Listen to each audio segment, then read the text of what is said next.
2016년 4월 22일 경기도 남양주에서 53살의 오씨라는 남성분이 당시 22살의 의붓딸을 포함해서 가족들과 외식하고 돌아온 후에 거실에서 맥주를 마셨고요.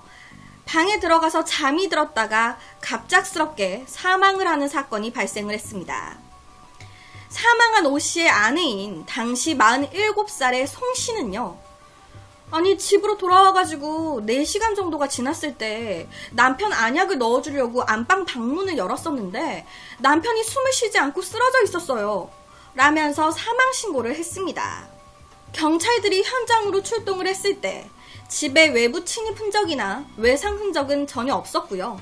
특별한 사망 사인을 발견할 수 없을 정도로 이 남편 오씨는요. 평소에 굉장히 건강한 사람이었다고 해요. 그러니까 죽을 이유가 없는데 건강한 사람이었는데 갑자기 죽었네. 사망 사인이 명확하지 않다 보니까 바로 오씨의 시신 부검에 들어갔습니다. 부검 결과 오씨의 사망 사인은 치사량에 달하는 니코틴 중독. 니코틴이라고 하니까 오씨가 생전에 담배를 좀 많이 폈나? 라고 생각하실 수도 있으시겠지만 여기서 문제는요. 이 남편 오씨 생전에 전혀 담배를 피우지 않는 분이셨습니다. 거기다가 담배를 많이 폈다고 해가지고요. 사람이 치명상으로 죽을 정도의 그 니코틴 중독으로 이어지는 경우 거의 없어요. 그렇게 치면 대한민국에 담배 피시는 분들 많으신데 다 그러면 치사량으로 이어져야지. 그렇지 않잖아요. 게다가 이 오씨의 몸 안에서는요. 니코틴을 포함해서 수면제 성분인 졸피뎀 또한 다량으로 검출이 됐어요. 뭔가 똥 싸고 뒤를 안 닦은 듯한 그런 찜찜함. 이 사건에는요. 의심스러운 부분이 굉장히 많이 있었습니다. 우선 상식적으로요.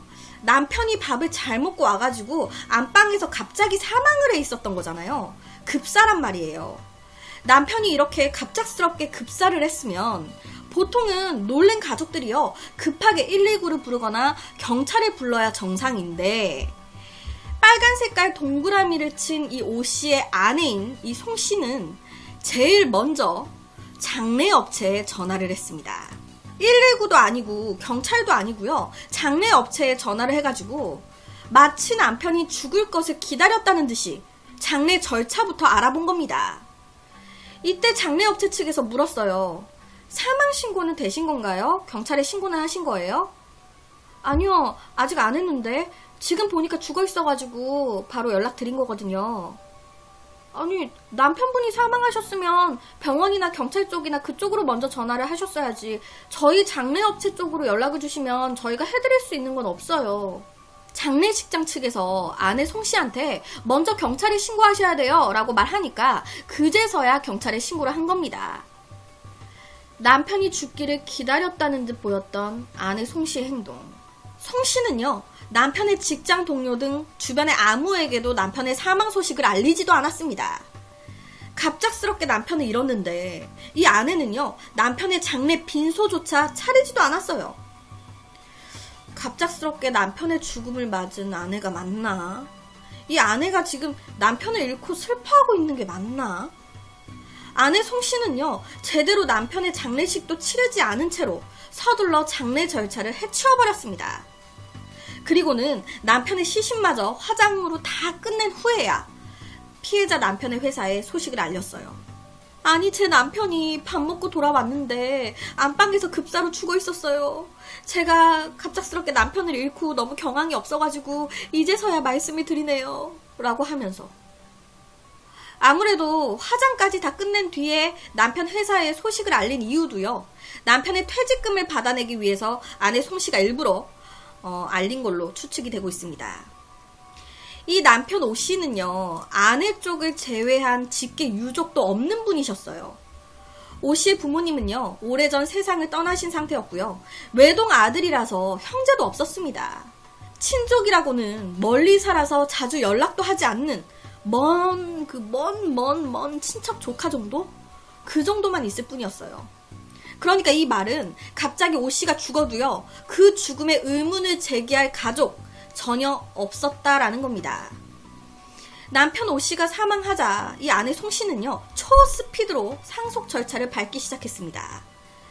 송 씨는요, 5월 2일, 그러니까 남편이 죽은 지 고작 열흘 만에, 10일 만에 그간 남편이 20여 년간 검소하게 살면서 모아왔었던 아파트 2채, 그리고 다량의 부동산과 보험금, 뭐 이런 것들, 합계 약 10억 원 상당의 재산을 상속을 받았고요. 그 보험금과 그리고 부동산, 이것 또한 다 초스피드로 곧 처분을 해가지고 자신의 이름으로 다 돌렸습니다. 거기다가 차량도요, 상속 절차를 밟고 금융계좌는 해지시켜가지고 남편의 이름으로 된 약 2억 원의 예금도 자신이 받아 챙겼어요. 그러니까 차, 뭐 금융계좌 뭐 다 자기가 다 가로챈 거예요. 거기다가 다시 일주일 뒤에는요, 남편의 직장에서 나온 퇴직금 4,700만 원도 챙겼고요. 보험 계약을 해지하고 환급금까지 신청을 했습니다. 이때 나올 보험금만 약 8천만 원 정도였대요. 그것까지도 싹 자기가 받아가겠다고 자기 이름으로 보험금도 신청한 거예요. 여러분 아시다시피 보험 사기가 너무 많다 보니까 보험회사에서 보험금 쉽게 안 내줍니다. 특히 사망보험금 쉽게 안 내줘요. 그러다 보니까 보험회사에서는요, 남편의 사망에 대해 경찰이 수사 중이다라는 걸 알고요, 8천만 원 지급을 거부했어요. 이거는 우선 드릴 수 없다. 그런데 여기서 결정적인 단서가 하나 포착이 됩니다. 남편 오 씨의 보험금을 환급 신청하려고 이 아내 송 씨가 보험회사를 찾아갔는데, 아니 이때 송 씨가 혼자 간 게 아니라 당시 46세의 황 씨라는 남자랑 같이 나타났던 거예요. 아니 이 남자는 뭔데 송 씨랑 같이 나타난 거지? 경찰이 수상함에 이 황 씨의 뒤를 딱 해보니까, 와, 이 황 씨 송 씨의 내연남이네. 와, 이거 뒤 구린내가 펄펄 나는데? 특별한 직업이 없었던 이 황 씨는요, 2년 전 여행 가이드를 했을 때 중국 마카오 여행을 하던 송 씨를 만나가지고 관계를 맺어온 것으로 확인이 됐습니다. 그러니까 송 씨와 황 씨 내연 관계가요, 2년 동안이나 지속이 되고 있었던 거예요. 여기까지도 참, 와, 좀 뒤통수 맞은 것 같은 느낌인데, 더 지독한 건 알고 보니까 이 아내 송 씨, 남편 오 씨랑은요, 주말에만 만나는 주말 부부로 살면서 집에서 15분 거리에 자기 명의의 임대 아파트를 얻어가지고 그곳에서 내연남 황 씨랑 주중 부부로 사는 두 집 살림을 하고 있었습니다. 아니, 오 씨랑 같이 사는 집에서 15분 거리에다가 내연남과 또 함께 사는 집을 마련을 한 거예요, 이 송 씨가. 그래가지고 두 집 살림을 하고 있었다. 보통 여자가 아니죠. 사실 이 남편 오 씨는요, 초혼이었고요. 이 아내 송 씨는 재혼이었습니다. 두 딸이 있었는데 이 두 딸은요, 송 씨가 전 남편 사이에서 낳은 딸들이었어요. 이 오 씨와 송 씨는요, 결혼 정보업체를 통해 만나가지고 2010년부터 동거를 해왔는데, 기가 막히게 이 두 사람의 혼인신고는 남편 오 씨가 숨지기 딱 2달 전에 이루어졌네. 2010년부터 동거를 해왔는데 2016년에 혼인신고를 한 거예요. 남편이 딱 사망하기 2달 전에. 기가 막힌 우연이죠, 그죠? 사실혼 관계에서는요, 상속을 못 받아요. 하지만 혼인신고를 하면 단 하루만 부부였다고 해도 상속권이 생긴다라는 걸 생각하면 6년이나 내내 그냥 동거하다가 갑자기 혼인신고를 했는데 2달 만에 남편이 죽었다. 누가 봐도 이거는 좀 의심스럽죠. 거기다가 알고 보니까 이 혼인신고도요, 정상적으로 이루어진 게 아니었습니다. 남편 오 씨 몰래 이루어진 혼인신고였어요. 이게 무슨 말이냐? 아내 송 씨는요, 남편 오 씨가 작성해준 혼인신고서를 행정기관에 제출했다라고 얘기를 했습니다. 그런데 경찰이 확인해보니까 이게 거짓말인 거예요. 경찰들은 이 사실이 또 거짓말이다라는 걸 어떻게 알아냈냐면, 혼인신고서에 기재되어 있는 이 오 씨의 한자 이름의 필적, 글씨체가 원래 오 씨의 필적과 조금 다른 거예요. 아니, 혼인신고서 안에 있는 오 씨의 글씨체와 원래 오 씨의 글씨체가 조금 다른 것 같은데? 이에 의심을 품은 경찰은요, 원래 오 씨의 필적과 혼인신고서 안의 필적을 감정 의뢰를 한 겁니다. 앞서서 송 씨가 그랬잖아요. 아니, 남편 오 씨가 직접 혼인신고서를 작성해서 저한테 줬고 저는 그냥 그걸 제출한 거밖에 없어요. 그러니까 그 말은 오 씨가 썼다란 얘기잖아요. 근데 필적이 달라. 이상하죠? 그렇게 경찰들이 감정 의뢰를 한 결과 둘의 필적은 다르다. 즉, 다른 사람이 각각 쓴 것이다. 라는 게 나왔습니다. 혼인신고를 하기 전에 이 아내 송 씨는요, 남편 오 씨한테 여보, 이름 한자랑 주민등록증 사진 좀 나한테 카톡으로 보내봐요. 라는 요청을 합니다. 이 부분에서 남편 오 씨가요, 뭐 대수롭지 않게 여기고 그냥 그것을 보내줬을지, 아니면은 그건 왜? 갑자기 왜? 이상하게 여기면서도 뭐라고 송 씨가 막 얘기를 하니까 그냥 알았어 하고 보냈을지, 뭐 그 부분에 대해서 알 수는 없지만 확실하게 알 수 있는 건 송 씨가 그 정보를 이용해서 자기 혼자 혼인신고서를 썼다라는 거예요. 많은 분들이 아시겠지만 혼인신고를 하게 되면요, 증인을 세워야 합니다. 둘의 결혼을 입증해 줄 수 있는 증인. 그런데 이 혼인신고서 증인란에 떡하니 이 황 씨의 이름이 기재가 되어 있네. 그런데 문제는 이 황 씨, 남편 오 씨랑은요, 전혀 모르는 사이였습니다. 일면식도 없는 사이였어요. 전혀 관련 없는 사이인 그런 사람이 왜 두 사람의 결혼 증인에 떡한 이름이 써져 있지? 상식적으로 모르는 사람을 결혼 증인으로 내세우진 않잖아요. 남편 오 씨의 보험금을 받으려고 송 씨랑 황 씨랑 같이 나타났던 것도 좀 이상하고, 거기다가 아내 송 씨가요, 황 씨의 계좌로 남편 오 씨의 유산 중에 1억 원 가량을 보낸 것도 확인이 됐습니다. 아니, 송 씨는 황 씨한테 1억 원을 왜 보냈지? 그렇게 두 사람의 사이를 의심한 경찰들은요, 바로 황 씨를 파헤치기 시작했어요. 경찰들은요, 바로 이 황 씨의 스마트폰과 컴퓨터를 조사하기 시작했는데, 아니, 그 안에 떡하니 니코틴 살인 방법, 니코틴 치사량, 장례 절차 등등 이상한 단어를 검색한 게 나오네. 그런데 그 검색한 시점이 남편 오 씨가 사망했을 때쯤이네? 거기다 이 황 씨는요, 사건 고작 일주일 전에 미국 사이트를 통해서 니코틴 원액을 주문한 사실도 드러났습니다. 당시 황 씨가 주문했던 니코틴은요, 무색 무치여가지고 구분하기도 어려웠고요. 화학물질관리법상 유독물질이라서 허가를 받아야 제조하고 유통할 수 있는 품목이었어요. 하지만 전자담배를 사용하는 인구가 늘면서 국외 사이트 등을 통해서 음성적으로 거래가 되고 있는 상황이었습니다. 그러니까 황 씨가 이 점을 노린 거죠. 그렇게 구매한 니코틴 물품은요, 아내 송 씨의 집으로 배달이 됐고요. 얼마 후 오 씨는 니코틴 중독으로 사망을 한 거예요. 정말 기가 막힌 타이밍이죠.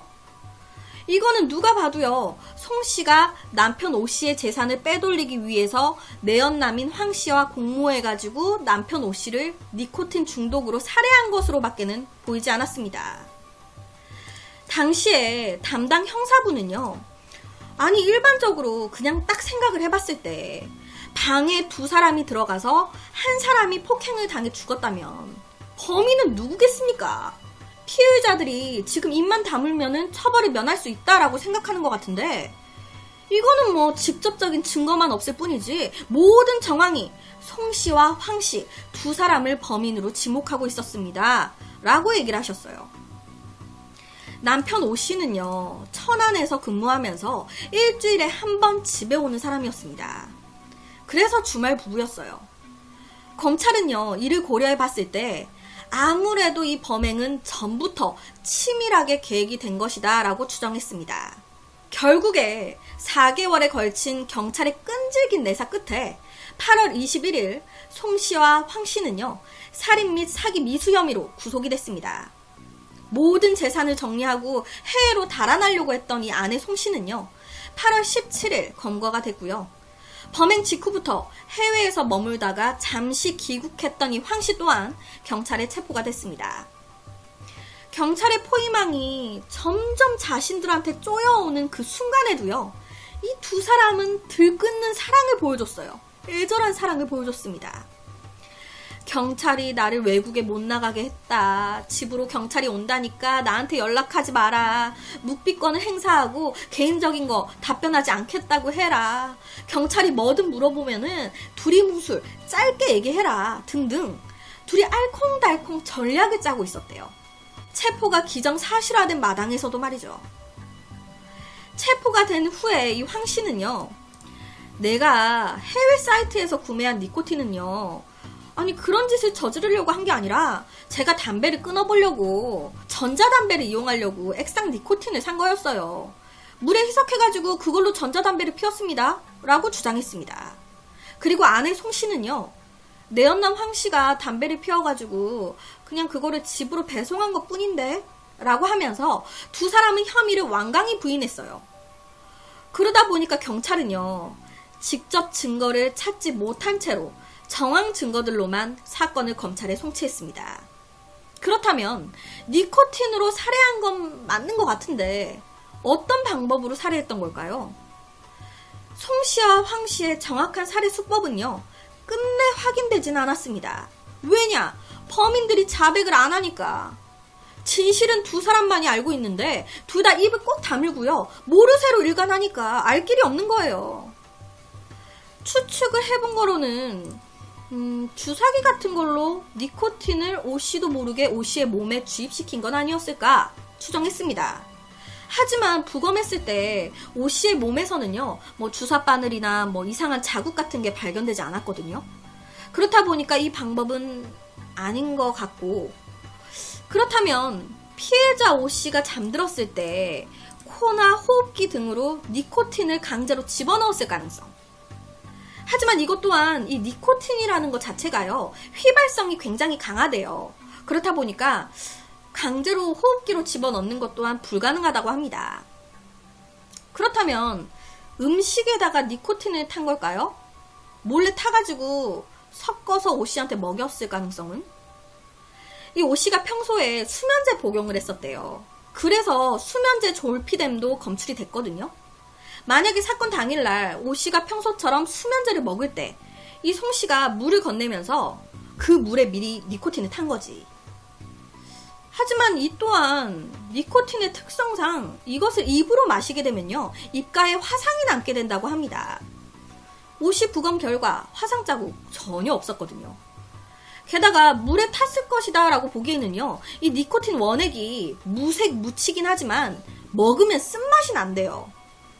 이걸 오 씨가 몰랐을까요?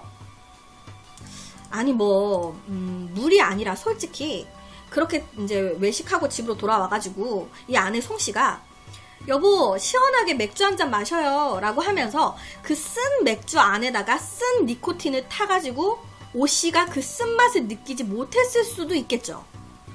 뭐 여러가지 가능성은 많으니까. 우리나라에서는요, 니코틴 치사량이 몸 안으로 들어오게 되면 얼마 만에 사람이 사망에 이르는지에 대한 연구는 없다고 합니다. 그렇다 보니까 검찰은 어떠한 가능성도 단정하지 못했어요. 이 사건 이후에 니코틴 원액의 해외 직구 구매 제한이 더 강해졌다고 하더라고요. 앞서 말씀드렸지만 이 사건의 직접적인 증거가 나온 건 없었습니다. 하지만 모든 정황상 오 씨를 죽인 범인으로는 황 씨와 송 씨를 가리키고 있었어요. 이런 상황에서 이례적으로 2018년 11월 법원은 황 씨와 송 씨에게 무기징역을 때렸습니다. 무기징역 땅땅땅. 외부 침입 가능성과 자살 가능성 전혀 없고 직접 증거는 없지만 정황 증거가 매우 확실하다. 범행 동기, 방법 매우 비열하고 치밀한 전형적인 교살이며 반인륜성에 대한 비난 가능성이 굉장히 큰데도 이 두 사람은 납득할 수 없는 주장으로만 일관했고 반성도 전혀 하지 않고 있다라고 해서 정황 증거만으로 무기징역을 때린 거예요. 여기서 더 최악인 건 이 사건이 벌어진 후 1년 정도가 더 지난 2017년경에요. 모방 범죄까지 발생을 했습니다. 제가 예전에 다뤘었던 신혼여행 니코틴 살인 사건 옆에 썸네일로 올라가 있는데요. 모미지 유튜브 내에서 신혼여행이라고만 쳐도 바로 옆에 사건이 나올 거예요. 2017년에 벌어진 이 사건의 범인이 오늘 말씀드린 본 사건에 관련된 기사를 검색한 이력이 나온 거예요. 모방범죄. 다신 일어나선 안 될 사건이죠. 무기징역이 선고된 이후에 남편을 살해한 사실과 혼인신고가 거짓인 사실이 밝혀지면서 범인의 상속은 무효가 됐고요.